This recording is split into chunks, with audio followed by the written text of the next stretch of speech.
Well, moving from the White House to Capitol Hill, we had 4 U.S. House seats up for grabs in Georgia. So we're going to take a look at C2. Sanford Bishop winning against Wayne Johnson. Sanford Bishop has had this spot since about the 1990s, 56% of the vote there. Now we have Austin Scott for U.S. House District 8 getting 69% of the vote. Darius Butler only getting about 31%. The difference of votes there, 123,000 people. U.S. House District number 10, Mike Collins winning this one with 63% of the vote. Democrat Lexi Dougherty with only 37% of voters, and U.S. House District 10. U.S. House District 12, Rick Allen winning this one also. 60% of the vote going to Rick Allen. Democrat Liz Johnson getting 40% of voters there. Taking a look now at some other races for the Gold Dome, starting with House District 147. Bethany Ballard keeping her seat with 57% of the vote in her district. Also, we have seat 149 and a state house district there. Floyd Griffin getting 55% of the vote to Ken Vance's 45%. He leads by about 2,300 votes. State House District 150, Patty Stinson keeping her seat as the Democrat there, 56% of the vote. And for seat 158, we have Butch Paris getting 73% of the vote to keep his seat over his Democratic challenger. Well, another Georgia House winner was Anissa Jones. She won the vote with 61.8%. We spoke to her and asked what she thinks voters resonated with.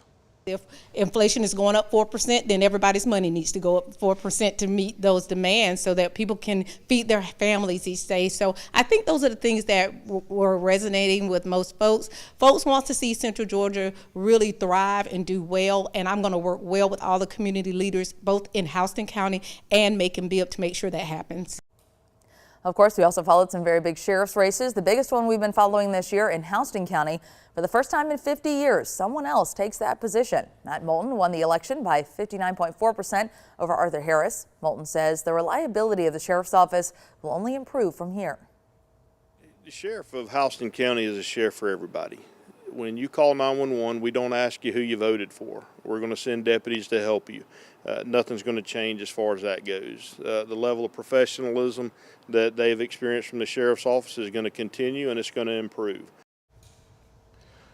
Several other counties were also voting for their next sheriff. Let's take a look at some of the races to see which counties now have a new sheriff.